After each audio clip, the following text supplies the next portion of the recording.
저는 어린 시절부터 지금의 나이에 이르기까지 여러 가지 삶의 굴곡을 겪었는데요. 지금부터 그 삶의 굴곡을 이야기해 보도록 하겠습니다. 저에게는 아내가 있었습니다. 왜 있었다 라고 표현했는지는 이후에 천천히 설명해 드리도록 할게요. 저와 아내는 어린 시절 한 동네에서 자란 소꿉친구였습니다. 서로가 서로에게 이성이라는 것을 의식하지 못하던 어린 나이부터 가깝게 지냈었죠. 그래도 나이가 조금씩 차면 각자 동성 친구들과 무리를 이룰 법도 한데 저희 두 사람은 늘 함께였습니다. 다른 친구는 없었죠. 그 이유는 동네의 다른 아이들이 저희를 따돌렸기 때문입니다. 따돌림의 이유는 저와 제 아내가 남의 집 허드렛 일을 도우며 근근히 생계를 이어가던 가난한 집의 자식들이었기 때문이었죠. 저는 항상 공부로 성적 상위권을 차지했으며 선생님들께 똘똘하다는 소리를 매일같이 들었지만 집에 돈이 없어서 학업을 이어가지 못했어요. 하지만 그래도 행복했습니다. 동네 어른들과 또래 아이들의 멸시에도 저는 행복했어요. 제 아내가 있었기 때문이었죠. 20살이 되자마자 결혼을 한 저와 아내는 없는 살림에도 서로를 위하며 살았어요. 매일 아침 아내는 저를 향해 다정히 웃어주며 당신이랑 결혼해서 나는 너무 행복해 라고 이야기해주곤 했습니다. 저는 제가 행복한 만큼 아내도 행복하길 바랬어요. 그래서 열심히 일했죠. 아내에게 더 좋은 옷을, 더 좋은 음식을 선물해주고 싶었기 때문이었어요. 노력은 배신하지 않는다고. 다행히 저희 가족의 살림살이는 점점 나아졌습니다. 저희가 살던 작은 시골 마을에서 작은 전셋집 하나를 얻을 정도가 되었으니까요. 열심히 살고 살림이 나아지는 것이 눈에 보이니 동네 사람들의 태도도 묘하게 부드러워졌습니다. 명절이 되면 먼저 와서 음식을 나눠주기도 하셨고 가끔 안부를 물어오시는 분들도 계셨죠. 주변 상황이 그렇게 흘러가는 동안에는 천사 같은 딸아이도 저희 부부에게 찾아와 주었고 저는 좋은 머리를 살려 사무직으로 회사에서 근무하게 되었습니다. 학벌은 안 좋아도 일머리가 있으니 일은 할 수 있더라고요. 그렇게 저와 아내는 점차 나아지고 있는 형편에 감사함과 만족함을 느끼며 주어진 것 안에서 행복하게 살고 있었습니다. 그런데 제가 착각하고 있는 게 하나 있었습니다. 저와 아내가 지금의 삶에 만족하며 행복할 수 있었던 건 주어지지 않은 것들을 누려본 적이 없기 때문이었습니다.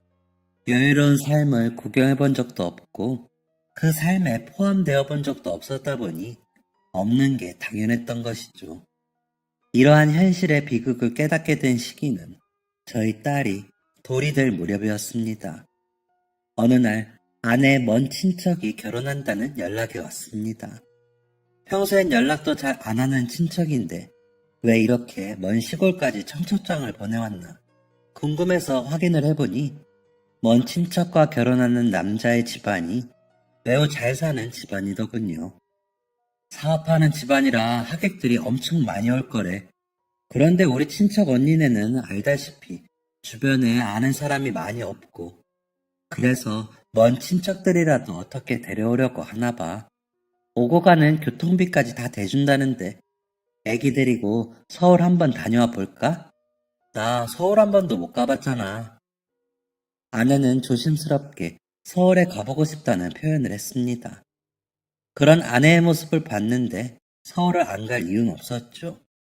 저는 아내와 함께 결혼식에 입고 갈 단정한 옷을 한 벌씩 마련하고 서울 여행 계획을 준비했습니다.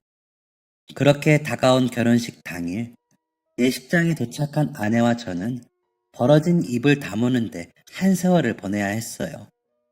예식장이 위치한 호텔 로비의 천장은 하늘로 빛이 솟아 있었고 그 가운데에는 저희 집 거실만한 크기의 샹들리에가 놓여 있었습니다. 예식장 안은 화려한 생화로 꾸며져 있었고 은은하고 고급진 조명이 버진 로드를 밝히고 있었죠. 손님으로 온 하객들은 모두 딱 봐도 고급진 옷들을 입고 있었고, 이렇게 으리으리한 곳이 익숙하다는 듯 행동하고 있었습니다. 그리고 직원들은 또 얼마나 친절한지 단아하고 우아한 서울 말씨로 저희에게 자리를 안내해 주었어요. 와, 진짜 엄청나다. 여기서 결혼하려면 얼마가 드는 걸까? 그러니까, 상상만 해도 간이 떨린다. 간이 떨려. 저와 아내는 이 식장과 호텔을 구경하며 시답지 않은 대화를 이어가고 있었습니다.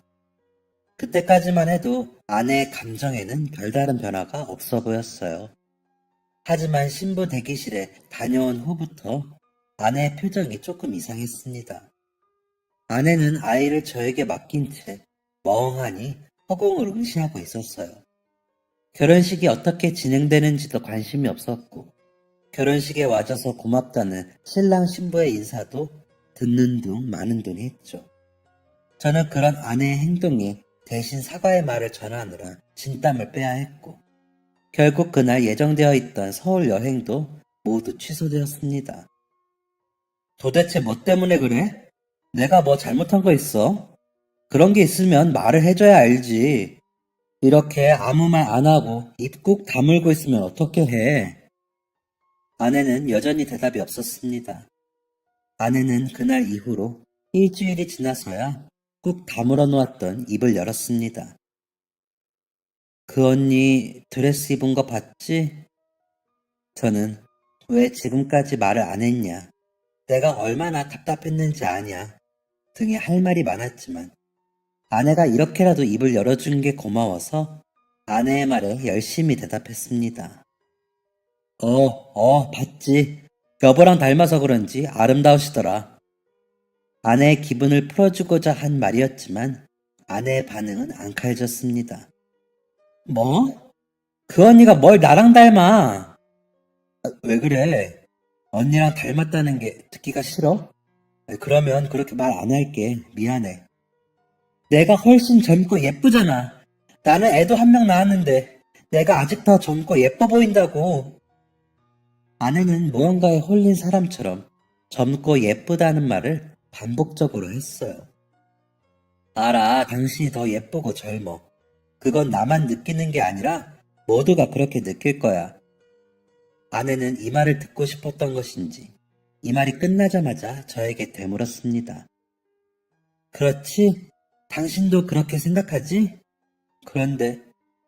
그런데 왜 그 언니만 그렇게 예쁜 드레스를 입고 그렇게 화려한 데서 결혼을 하는 거야? 내가 그 언니보다 못한 게 뭔데? 우리 집이나 그 언니 집이나 큰 차이도 없어. 그 언니네 집도 겨우 벌어먹는 수준이라고.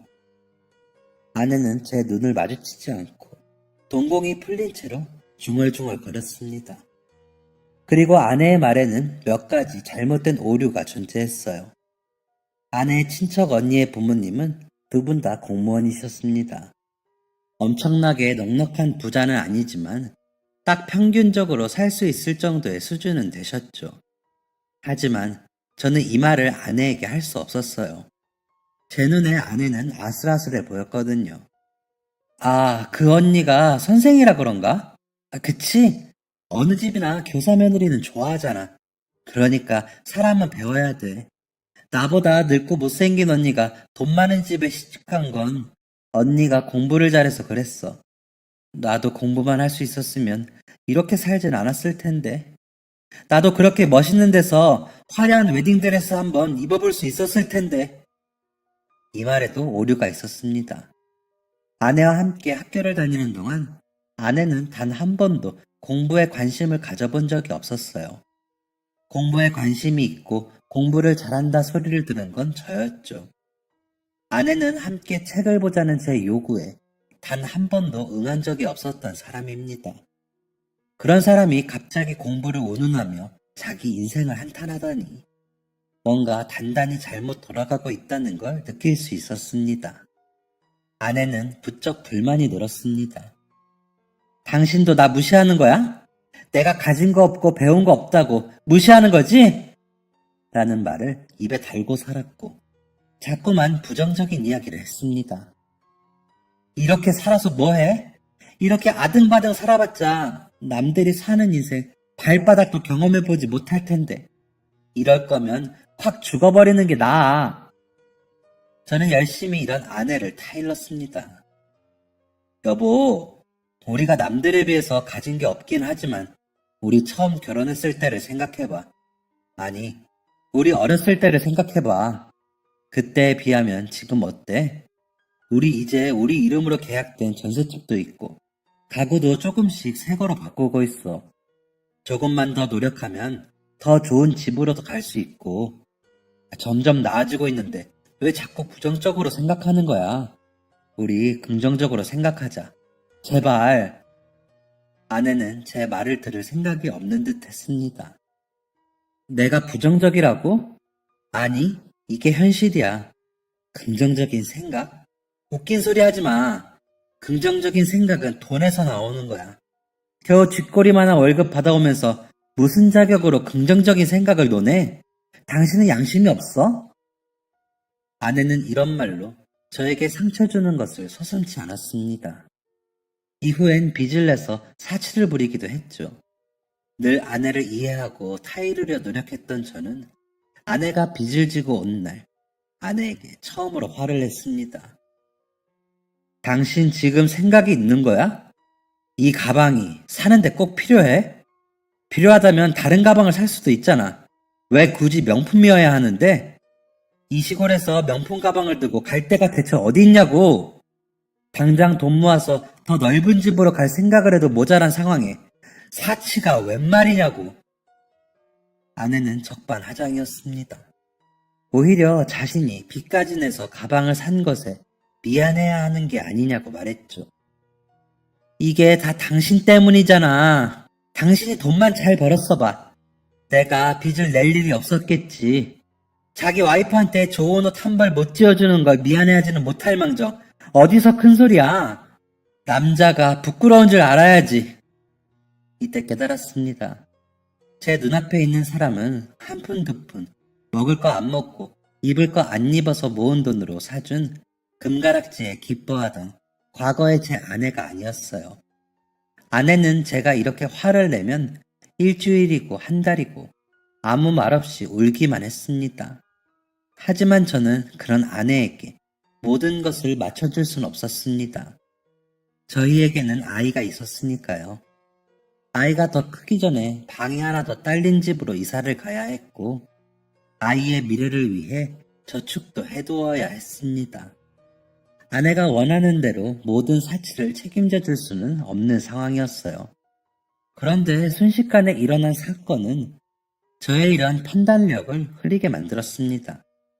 아이는 엄마의 우울함을 그대로 답습했어요.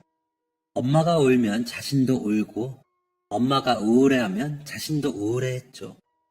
하지만 엄마와 분리되어 저와 시간을 보내면 금방 웃음을 회복했기 때문에 저는 아이와 많은 시간을 보내기 위해 노력했습니다. 그런 시간을 1년 가까이 보내다 보니 아이는 더 이상 엄마의 감정 상태에 큰 영향을 받지 않았고 밝게 성장하는 듯 보였습니다. 아내의 상태가 이상해진 후 모든 집안일은 저의 역할이 되었습니다. 그날도 저는 퇴근을 하자마자 저녁을 준비하기 위해 찌개물을 올려두었어요. 찌개물을 올리자마자 갑자기 찾아온 요의에 저는 급하게 화장실로 향했습니다. 급한 불을 끈 그 순간, 으아! 화장실 밖으로 아이의 비명소리가 들렸어요. 저는 곧장 화장실 밖으로 튀어나갔고 제가 본 광경은 처참 그 자체였습니다. 아내의 손에는 제가 가스 위에 올려둔 냄비가 들려 있었고 아이는 손을 부여잡은 채 엉엉 울고 있었어요. 네, 아내가 뜨거운 물을 아이 손에 부은 것이었습니다. 이게 대체 뭐 하는 짓이야? 라는 말이 끝나기도 전에 아내는 남아있는 뜨거운 물을 아이의 머리 쪽으로 향해 들었습니다. 저는 온몸을 날려 아이를 끌어안았고 뜨거운 물은 제 등을 적셨습니다. 저는 제 등이 뜨거운 것도 모른 채 아이를 안아 화장실로 옮겼고 아이의 손을 차가운 물로 헹궜어요. 저는 제가 화상을 입었다는 사실을 응급실에 가서야 알았습니다. 아버님도 화상 입으셨잖아요. 뜨거운 물 소독 이후 아이는 손등에, 저는 등 뒤에 화상 흉터를 얻게 되었습니다. 대체 왜 그런 일을 벌인 건지 묻는 저의 질문에 아내는 이렇게 말했어요. 어느 날부터 뜨거운 물을 만져도, 뜨거운 물건을 만져도 아무 느낌이 안 나. 차가운 물이나 뜨거운 물이나 똑같아. 그래서 나만 그러는 건지 다른 사람도 그러는 건지 확인하고 싶었어. 충격적인 대답이었습니다. 저는 생계를 위해 일을 해야 하는 사람이었기 때문에 하루 24시간을 아내와 아이의 곁에 있을 수 없었습니다. 그래서 결국 아내를 병원에 보내게 되었어요. 그때 딸아이의 나이는 2살에 불과했습니다. 어느 정도 시간이 흐른 뒤 아내가 저와 아이 곁으로 돌아왔을 때 아내는 더 이상 아이에게 손을 대지 않았습니다. 더불어 아이에게도 별다른 관심을 갖지 않았어요. 문제가 사라진 것은 아니었지만 저는 그 사실만으로 감사했습니다. 그래서 아내에게 무조건적으로 맞춰주기 시작했어요. 아내가 사달라는 건 사줬고 아내의 사치를 감당하기 위해 투잡, 쓰리잡도 마다하지 않았습니다. 밤늦게 일을 나가야 하는 날이면 아이를 주변 지인에게 맡기기도 허다했죠. 어느 날은 아내가 서울로 이사를 가자고 하더군요. 서울의 집값을 생각하고 잠시 멈칫하긴 했지만 저의 주저함이 느껴지자마자 엉엉 울며 신세한탄을 하는 아내의 모습에 더 이상 고민할 수 없었습니다. 결국 저는 겨우 얻은 전셋집을 정리하고 그동안 모아둔 돈까지 합쳐 서울 단칸방으로 이사를 가게 되었어요. 아내는 아이에게 별 관심이 없었기 때문에 당연히 아이는 어린 나이부터 유치원을 가게 되었어요. 저는 출근을 할 때 아이를 유치원에 데려다 주고 퇴근길에 아이를 데려오는 일상을 반복했습니다. 서울로 이사를 가자 아내의 사치는 더욱 심해졌어요. 아내는 자신을 의사 부인이라고 소개하며 강남권 사모님들을 만나기 시작했죠. 수준에 맞지 않는 사람들을 만나기 위해 아내는 계속해서 돈을 요구했습니다. 옷을 또 사려고? 며칠 전에도 백화점 다녀왔잖아. 모르면 말을 하지 마. 그 여자들은 한 번 입었던 옷 다시는 안 입어. 나더러 질 떨어지는 옷을 입으라는 거야? 그런 의미가 아니라 그렇게 자주 옷을 살 거면 차라리 좀 저렴한 걸로 하던가. 이거 한 벌에 100만 원도 넘잖아. 이게 그나마 거지인 남편 생각해서 싸게 산 거야. 더 비싼 거 사려면 살 수 있지. 저는 문을 쾅 닫고 집을 나간 아내의 자리만을 하염없이 바라보고 있었습니다. 통장에 있는 돈은 바닥을 드러낸 지 오래고 아내의 사치는 투잡 쓰리잡으로도 해결이 안 될 정도였습니다. 사실 저에게는 계획이 있었어요. 자격증을 따서 기술직 일을 구할 생각이었죠. 어떻게든 안정적인 환경을 만들어두는 게 저에게도 아내에게도 아이에게도 나을 것이라는 생각이었습니다. 하지만 아내의 사치가 시작된 이후부터 이런 목표를 꿈도 꾸지 못했습니다. 그동안 뼈 빠지게 일하면서 살아온 제 인생이 다시 보이기 시작했어요. 나는 대체 뭘 위해서 이렇게 살고 있는 거지? 라는 생각이 들었습니다. 그때 제 눈에 들어온 건 바로 저를 빤히 바라보는 딸의 눈동자였습니다. 정신이 번쩍 들었습니다. 아내는 몰라도 저는 단 한 번도 딸 앞에서 소리를 높인 적이 없었거든요. 딸은 화가 잔뜩 난 제 모습에 놀란 듯 보였어요. 저는 서둘러 미소를 띠고 아이를 안아들었습니다. 미안해, 놀랬지? 아빠 화난 거 아니야. 아빠랑 공원으로 놀러 갈까? 이제 갓 4살이 된 딸은 제 옷을 손에 말아준 채 어깨에 고개를 묻었습니다. 공원에서 잠든 아이를 집에 눕히고 아내를 기다리는데 아내는 새벽 3시가 다 되어서야 집으로 돌아왔습니다. 아내는 어디를 다녀온 거냐, 밥은 먹었냐는 제 물음에 대답하지 않았고 그렇게 잠에 들었습니다. 그리고 다음날 아침 저는 아내가 잠을 자는 걸 확인하고 아이를 유치원에 데려다 주었습니다. 그렇게 일을 하고 있는데 갑자기 유치원 선생님으로부터 급하게 연락이 오더군요. 수연이 아버님이시죠? 그게 수연이 어머님이 오셔서 아이를 데려가셨다고 해서요. 네? 수연이 엄마가요? 그럴 리가 없는데요? 제가 잠깐 자리를 비운 사이에 수연이 어머님이 오셨나 봐요. 전에 한번 수연이 어머님을 뵌 적이 있었던 보조 선생님이 계셨는데 보조 선생님이 수연이 귀가시켰다고 저한테 이제 말씀을 하시네요.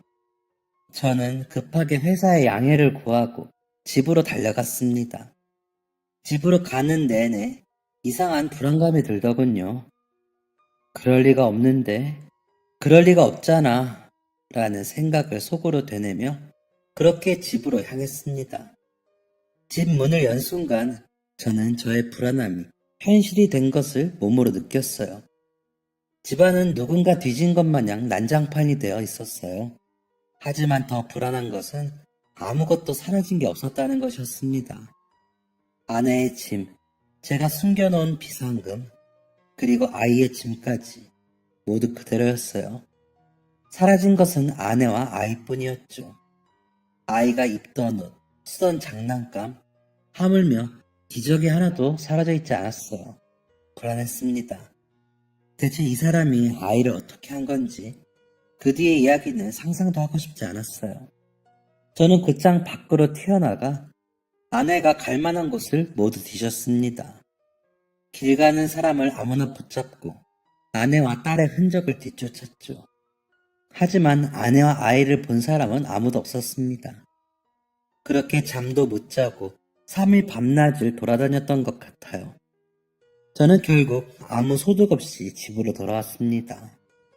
혹시나 하는 마음으로 문을 열었지만 집에는 냉기만 가득했고 집은 제가 처음 나갔을 때와 마찬가지로 어질러져 있었습니다. 저는 조금의 단서라도 얻고자 집을 정리하기 시작했어요. 혹시나 버스표라도 흘리진 않았을까, 영수증이라도 흘리진 않았을까 하는 생각 때문이었죠. 그렇게 열심히 집을 정리했지만 제가 얻은 건 아무것도 없었습니다. 제 손에 들린 건 아동용 손장갑과 반짝이, 그리고 12색 매직 세트였어요. 후회스럽습니다. 엄마가 그 모양이면 엄마와 아이를 분리시키고 아이를 따로 키워야지. 딸은 무슨 죄냐?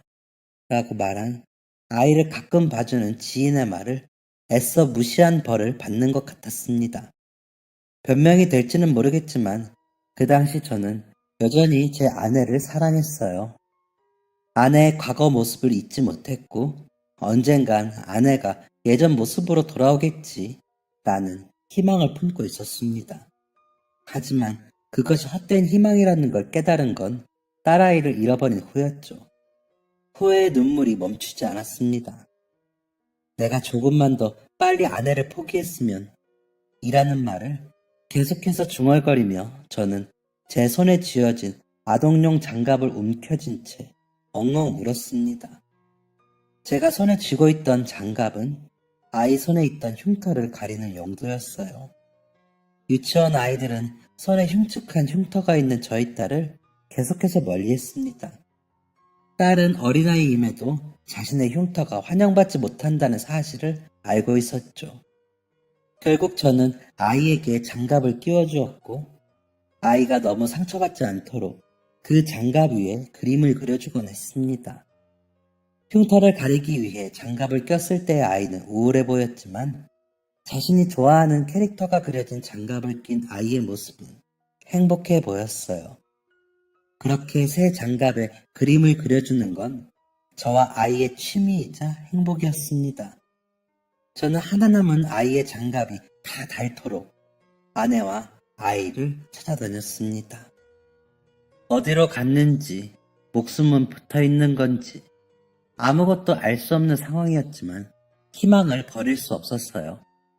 저는 전국의 여관을 전전하며 아내와 딸을 찾아 헤맸습니다.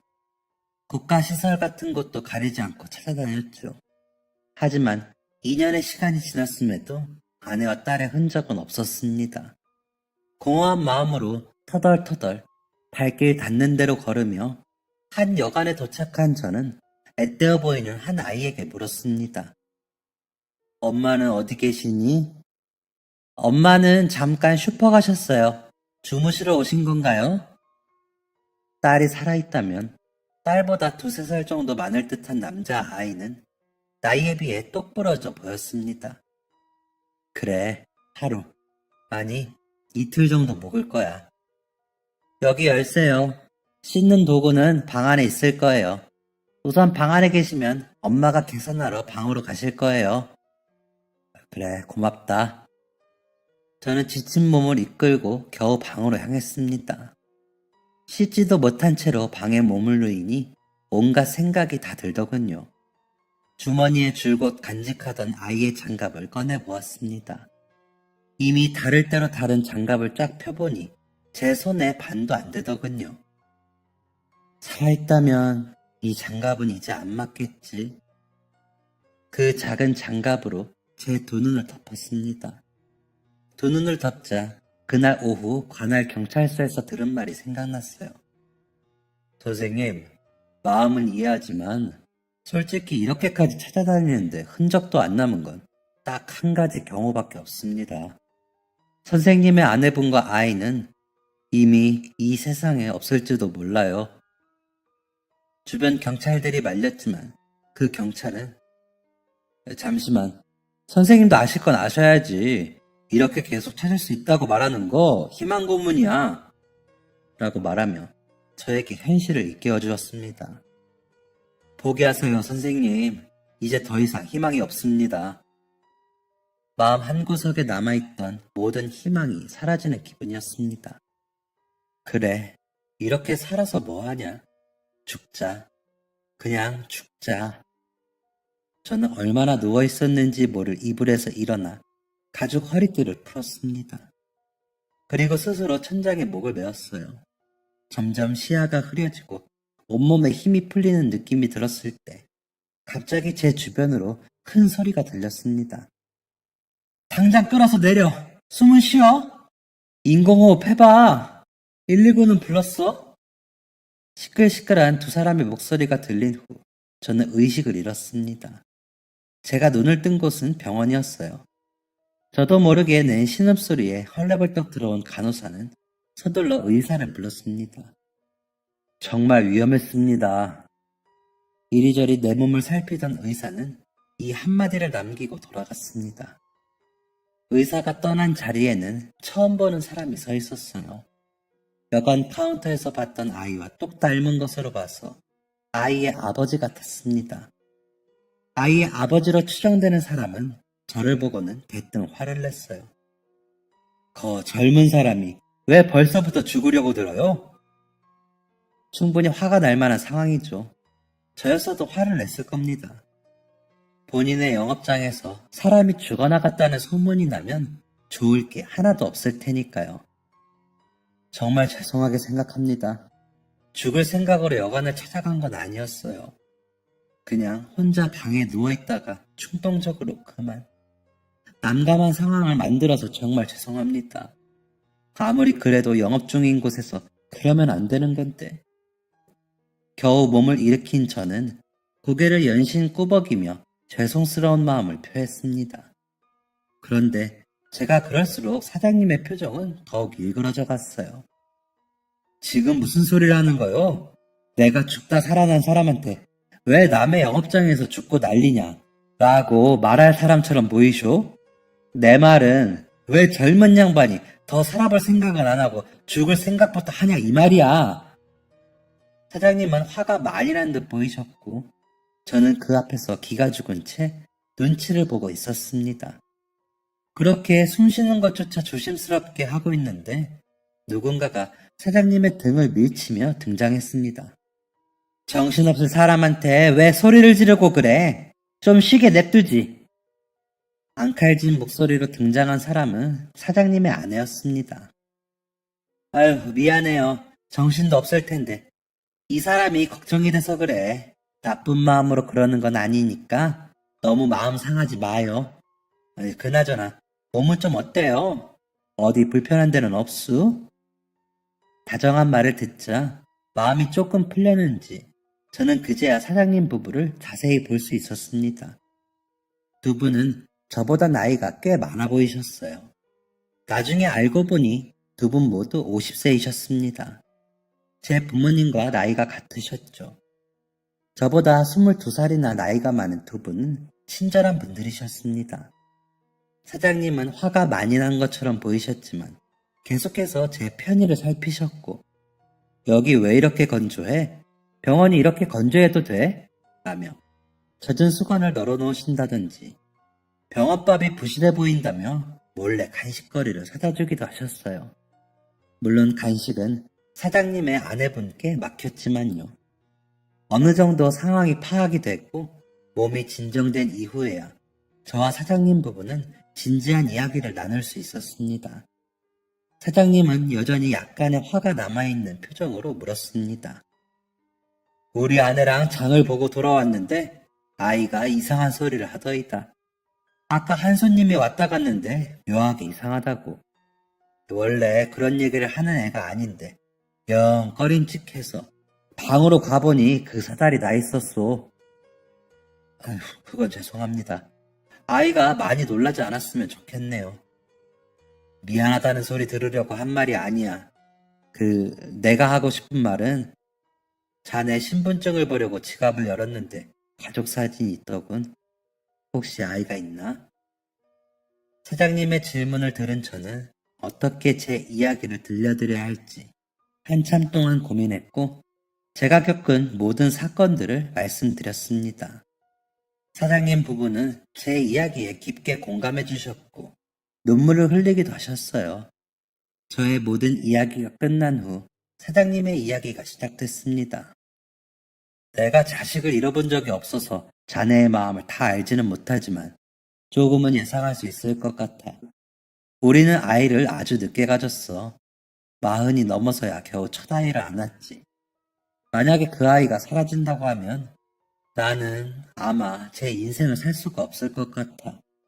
그런데 말이야, 내가 50년 동안 인생을 살면서 느낀 게 있어. 살고자 하는 사람한테는 어떻게든 길이 열린다는 것이 첫 번째이고, 세상에는 상상조차 하지 못할 우연이 넘친다는 게 두 번째야. 그동안 자네는 아내와 딸을 위해 인생을 바쳤네. 맞지? 네, 맞습니다. 이제는 자네 목숨을 위해서 한번 살아보는 게 어떻겠나. 살고자 하는 사람한테는 어떻게든 길이 열린다네. 내가 처음 여관을 시작할 때도 그랬어. 사장님의 이야기는 꽤 흥미롭게 들렸습니다. 아버지가 빚 보증을 잘못 서셔서 우리 아내와 나는 졸지에 길거리 신세가 됐지. 비는 왜 또 그렇게 쏟아지는지. 비를 피하려고 들어간 폐건물이 바로 지금의 우리 여관일세. 나와 아내는 그 여관을 아주 싼 값에 인수해서 매일 닦고 또 닦았어. 손님이 자주 오는 건 아니었어. 그저 두 사람 입에 풀칠할 정도만 됐지. 하지만 우리는 오는 손님을 항상 극진히 모셨어. 그렇게 열심히 살다 보니 정말 기회가 오더군. 우리 여관 뒤쪽으로 도로가 뚫린 거야. 그 이후엔 태어난 아이를 모자라지 않게 키울 수 있을 정도로 수입이 생기기 시작했어. 참 다행인 일이지. 사장님의 이야기는 흥미롭긴 했지만 저에게 큰 감동을 주진 못했습니다. 그런데도 제가 그렇게 열심히 살아서 뭐 할까요? 아내도 아이도 잃어버렸는데요. 그도 그럴 게 당시에 저는 삶의 모든 목표를 잃은 상태였으니까요. 그런데 사장님의 이 말 한마디로 저는 잃어버린 삶의 목표를 다시 찾았습니다. 사람은 포기할 수 있어. 하지만 부모라면 포기하면 안 돼. 머리가 멍해지는 기분이었어요. 이 사람아, 내가 아까 말하지 않았는가? 세상에는 상상조차 하지 못할 우연이 넘친다고. 경찰이 포기하라고 했다고 진짜 다 포기하는 게 어딨어? 지금도 이 세상 어딘가에는 자네 딸이 멀쩡히 살아 숨쉬고 있을지도 모르네. 그 피덩이 같은 아이를 두고 떠나버릴 거야? 그렇게 쉽게 자네와 딸의 인연을 포기할 텐가? 아니요, 아닙니다. 저는 그날 이후로 새로운 인생을 살기 시작했습니다. 사장님의 이야기에 깊은 감명을 받은 저는 숙박업에 뛰어들었어요. 그동안 전국을 다니며 수많은 숙박시설을 겪어본 게 큰 도움이 되었습니다. 눈코 뜰 새 없이 바쁘게 살다 보니 시간은 속절없이 흘렀고 저는 17년 만에 대형 호텔의 CEO가 되었습니다. 망해가는 호텔을 인수한 후 사업 계획서를 들고 다니며 해외 자본의 투자를 받은 덕이었죠. 저는 시골에서 온 가난한 청년의 성공기로 유명세를 띠며 다양한 매체에 노출되게 됐습니다. 눈에 띄는 걸 싫어하는 성격임에도 매체에 기꺼이 저를 드러낸 것은 바로 아내와 딸을 찾기 위함이었어요. 딸에게 자랑스러운 아버지가 되자는 다짐으로 치열하게 살던 저는 어느 날 잊고 있던 과거의 인연을 생각해냈습니다. 바로 생사의 기로에서 저를 건전해 주셨던 여관 사장님이었죠. 저는 곧장 그 여관으로 향했고 여관 앞에 차를 세운 채 충격을 감추지 못했습니다. 여관의 외관이 눈에 띄게 허름해져 있었기 때문이죠. 문을 열고 안으로 들어가니 낯이 익은 얼굴이 보였습니다. 바로 사장님 부부의 아들이었어요. 예전에 앳된 얼굴은 어디 가고 건실한 청년이 남았더군요. 여관의 내부는 낡긴 했지만 청결했습니다. 거미줄이나 먼지 하나 없었죠. 사장님 부부 아들에게 제 이야기를 하니 그는 매우 반가워하며 인사를 건넸습니다. 아버지랑 어머니는 잘 계시나? 이 질문을 들은 사장님 아들은 얼굴이 어두워졌어요. 그게 아버지는 몇 년 전 돌아가셨어요. 갑작스럽게 돌아가신 거라 그동안 준비해왔던 리모델링도 모두 수포로 돌아가고 계약금만 날리게 됐죠. 지금은 보시다시피 폐업 직전의 상태입니다. 어머니가 겨우겨우 운영하고 계세요. 이후 만나게 된 여자 사장님은 여전히 선한 인상이셨지만 얼굴이 그리 좋아 보이진 않으셨습니다. 제 생명의 은인들이 이렇게 힘들게 살고 있다는 것을 차마 두고만 볼 수 없었던 저는 제가 현재 하고 있는 일을 밝히며 이렇게 말했어요. 아드님을 저희 호텔 직원으로 취직시키는 건 어떠실까요? 그렇게 하면 여관 운영을 안 하더라도 두 분 생계에는 지장이 없을 겁니다. 들어오면서 봤는데 관리가 매우 잘 되어 있더군요. 이게 모두 아드님 솜씨지요? 여자 사장님과 아들 모두 제 제안에 동의해 주었고 그 다음 주부터 사장님의 아들 희도군은 저희 호텔로 출근을 하게 되었습니다. 비로소 서로가 서로에게 은인이 되어준 것이죠. 희도군은 입사한 지 3년 만에 호텔 분점 지배인이 될 정도로 그 능력을 인정받았습니다. 저를 보는 사람들마다 저런 인재는 어디서 데려오는 거냐라며 감탄을 금치 못할 정도였죠. 그렇게 희도군이 지배인이 된 지 5년 후 저는 희도군에게 뜻밖의 부탁을 받게 되었습니다. 바로 본인의 결혼식에 주례를 봐달라는 부탁이었죠. 연애하던 여성과 결혼을 준비하고 있다는 것은 알았지만 주례를 봐달라니 분명 감사한 제안이었지만 저는 그 제안을 쉽게 수락할 수 없었습니다. 다른 사람을 구하는 건 어떻겠나? 자네도 알겠지만 나는 딸을 잃어버린 아버지이지 않나? 나는 떳떳하게 사람들 앞에 서서 새로 시작하는 신랑 신부를 축하해 줄 수가 없네. 저의 이런 말에도 희도군은 강경했습니다. 그렇지만 회장님은 지금까지도 따님을 포기하지 않고 계시잖아요. 세상에 이렇게 대단한 아버지가 어디 또 있겠습니까? 무엇보다 선생님은 제 능력을 알아봐 주시고 새로운 기회를 주신 은인이시니 꼭 제 결혼식에 주례를 봐주셨으면 좋겠습니다. 저는 계속해서 애둘러 거절했어요. 주례를 본다면 신랑 신부와 미리 만나 식사라도 해야 하는데 내가 시간이 없어서 그러기가 어렵네. 얼굴도 보지 못하고 어떻게 주례를 본다고 하나? 다른 사람을 구해보게. 하지만 희도군은 여전히 물러서는 법을 몰랐습니다. 식사는 결혼식 이후에 해도 괜찮습니다. 이후에도 희도군에게 신부에 관한 이야기, 또 두 사람의 만남에 대한 이야기를 들었습니다. 신부는 아주 어린 시절 어머니에게 버림받아 고아원에서 자랐다고 했어요. 하지만 어려운 상황에도 불구하고 열심히 노력해 혼자의 힘으로 법대를 졸업하고 현재 대형 로펌에서 변호사로 활동 중이라고 했죠. 이렇게까지 간절하게 자신의 이야기를 하며 설득하는데 제가 어떻게 주례를 거절할 수 있을까요? 저는 결국 희도곤의 고집에 백기를 들었습니다. 아직도 그런 멋진 여자가 저와 결혼한다는 게 믿기지가 않아요. 그럼 두 사람은 어디서 만난 건가? 여자친구가 출장차 저희 호텔에 들렸는데 거기서 만났습니다. 저는 호탕하게 웃으며 말했습니다. 이거 참, 내 호텔이 오작교 역할을 했구만 그래. 그리고 결혼하게 된 아가씨가 참 대단해. 어린 나이에 환경 탓을 할 수도 있었을 텐데 열심히 노력해서 꿈을 이뤘구만. 그렇게 시간이 흘러 결혼식 당일이 되었고 저는 대단하다 칭찬을 아끼지 않았던 신부를 처음 보게 되었습니다. 그런데 어딘가 낯이 있기도 하고 왜인지 모르게 자꾸만 마음이 쓰이더군요. 처음 보는 어린 아가씨에게 이런 측은한 마음이 드는 게 이상해 생각해보니 신부의 나이가 잃어버린 제 딸의 나이와 같았습니다. 그래서 저는 저의 이런 마음이 딸을 그리워하는 마음에서 비롯된 것이라고 생각하기로 했습니다. 이내 결혼식이 시작되었고 저는 희도군과 그의 부모님과의 인연을 간단하게 이야기했습니다.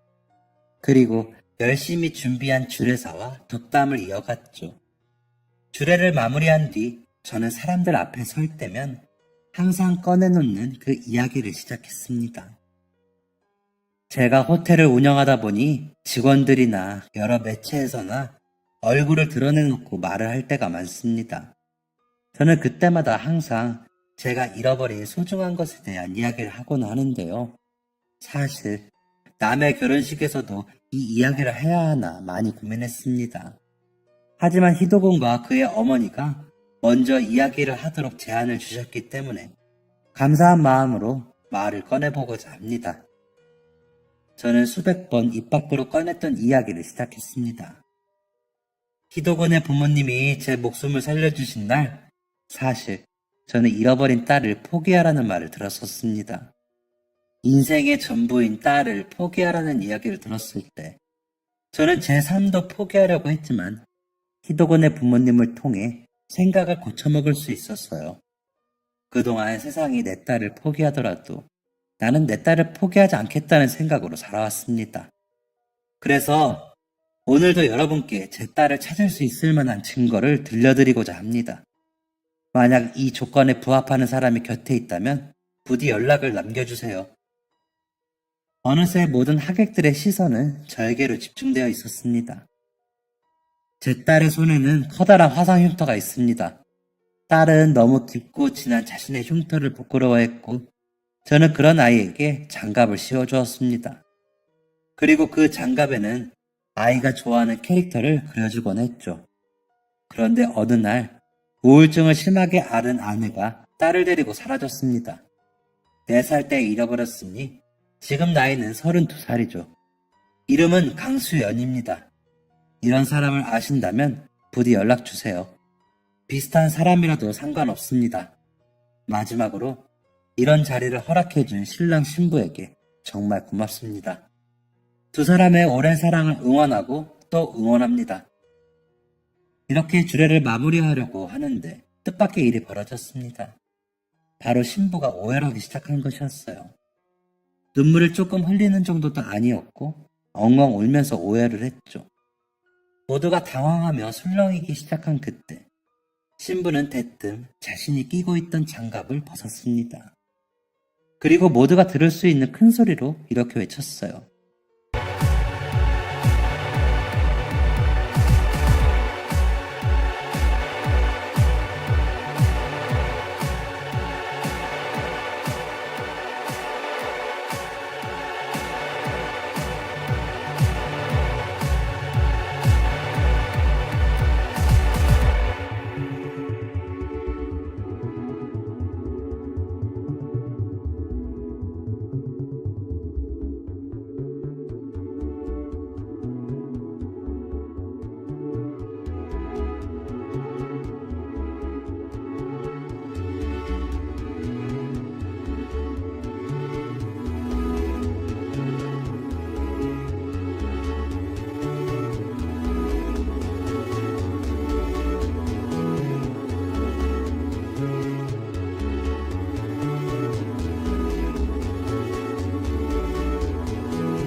그 아이가 저예요. 신부는 이미 눈물로 얼룩진 화장을 연신 닦아내며 자신의 손등에 자리 잡은 화상 자국을 보여주었습니다. 아직도 똑똑히 기억해요. 제 손에 뜨거운 물을 붓던 엄마의 모습을요. 그리고 이것도 기억해요. 온몸을 날려서 저를 감싸던 아빠의 행동도요. 엄마와 아빠의 얼굴은 기억나지 않지만 그때 그 사건만은 또렷하게 기억해요. 저예요, 아빠. 제가 아빠 딸이에요. 결혼식장은 아주 난리가 났습니다. 뭐야? 지금 저 신부가 주례하 신분의 딸이라는 거야? 아니, 이게 말이 돼? 어떻게 이런 일이 있을 수가 있어? 4살 때 잃어버렸다며 저것만 듣고 본인 딸인지 어떻게 알아? 신부는 주변의 소리는 들리지도 않는지 계속해서 자신이 저의 딸이라고 주장했어요. 장갑에 그림을 그려주셨다고 했죠. 제가 기억하는 어린 시절에 가장 행복했던 추억은 바로 아빠와 장갑에 그림을 그리는 거였어요. 엄마가 제 손을 잡고 집을 나선 날 아빠가 오늘 장갑에 반짝이 붙여준다고 했는데 라고 말했던 것도 똑똑히 기억하고요. 제가 사라지던 날 분명히 아빠는 장갑에 반짝이를 붙여주겠다고 약속하셨어요. 새로운 색깔로 그림을 그려주겠다고도요. 신부의 주장은 사실이었습니다. 저는 어떻게 딸에게 더 예쁘고 신기한 장갑을 선물해 줄 수 있을까 항상 고민했고 그 결과로 반짝이를 선택했었거든요. 신부는 제가 아리송한 표정을 짓자 계속해서 이야기를 이어나갔습니다. 아빠의 얼굴도 이름도 살던 집도 주소도 기억나지 않지만 아빠와 함께 장갑에 그리던 그 순간만큼은 생생하게 기억이 나요. 그뿐만 아니에요. 아빠가 쏟아지는 끓는 물에서 저를 구해주셨던 그 순간도 또렷하게 기억하고 있어요. 이래도 제가 아빠 딸이 아니에요? 혹시나가 확신으로 바뀌는 순간이었습니다. 이보다 더욱 자세하게 그때의 상황을 설명할 수는 없었어요. 장갑에 붙여주는 반짝이, 화상, 그 무엇도 제가 어디에서 말한 적이 없는 내용이었으니까요. 하객들과 신랑, 가족, 친지들 모두 당황스러움을 감추지 못하고 혼란스러워할 때 제가 나섰습니다. 지금 여기서 다 보여드리지는 못하겠지만 실제로 제 등에는 커다란 화상 흉터가 있습니다. 우울증을 앓던 아내로 인한 사고 때문이었죠. 제 말을 들은 신부, 아니 제 딸 수연이는 그 큰 눈에 눈물을 가득 담은 채 저를 바라보고 있었습니다.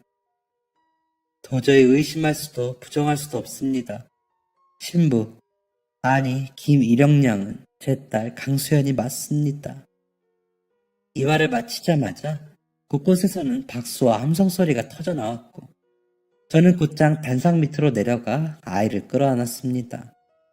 분명 27년 전에는 품 안에 자그마한이 들어왔는데 27년 만에 만난 딸은 저보다도 훌쩍 커 있었습니다. 눈물의 상봉을 마친 후 많은 하객들이 저와 딸을 찾아 축하의 인사를 건넸습니다. 사람 인생이 정말 어떻게 될지 모른다더니 부모 자식 간의 연은 하늘도 못 끊는다는 게 사실인가 봐요. 이렇게 보니 정말 닮았네요. 왜 몰랐나 싶을 정도예요. 저와 딸, 그리고 사위가 된 희도군은 널씬 그런 하객들에게 감사의 인사를 전했습니다. 모든 결혼식을 마친 후 저와 딸은 마주 앉아 그동안 각자 어떤 인생을 살았는지 이야기하기 시작했습니다. 엄마가 제 손을 잡고 집을 나간 날 저는 곧장 고아원에 맡겨졌어요. 제 기억으로는 꽤 오랫동안 이동한 것 같아요. 그럼 네 엄마는 어떻게 된 거니? 딸은 한 차례 숨을 골랐습니다. 엄마는 저를 고아원 선생님의 손에 맡긴 후에 곧장 차도로 뛰어들었어요. 저는 엄마에게 돌아가겠다고 선생님의 손을 뿌리친 후 달려가다 그 모습을 목격했고요. 그 충격 때문인지 저는 몇 년 동안이나 말을 안 했다고 해요. 글도 못 쓰고 말도 못하고 어떤 감정 표현도 못하는 아이다 보니 선생님들이 해줄 수 있는 건 한계가 있었겠죠. 아내가 그렇게 허망하게 죽었다니. 이제야 아내와 아이를 찾기가 그렇게 어려웠던 이유를 알 것 같았습니다. 아내가 죽어버리고 아이는 말을 잃었으니 저와 아이를 이어줄 어떠한 것도 남아있지 않았던 것이죠. 아빠가 미안하다. 엄마가 이상한다는 걸 알았을 때 조치를 취했어야 했는데 내 욕심 때문에 너가 겪지 않았을 일을 겪었어. 미안해. 딸의 눈도 제대로 쳐다보지 못하고 사과의 말을 전하는 저에게 딸은 빙긋이 웃으며 이렇게 말했어요. 저를 낳은 나이가 23살이라고 하셨죠. 아빠, 제 나이가 이제 31예요. 지금도 모르는 거 투성이에 아직도 불안정한데 23살은 어떻겠어요? 그리고 제가 사랑을 해보니 알겠어요. 사랑하는 배우자를 포기하는 게 과연 쉬웠을까요? 저는 아버지 이해해요. 그리고 무엇보다 27년이라는 시간 동안 저를 포기하지 않아 주셔서 감사해요. 아직까지도 저를 찾아주셔서 감사해요. 딸과의 상봉 후 저는 홀로 앉아 사위가 된 희도군의 아버지와의 이야기를 떠올렸습니다.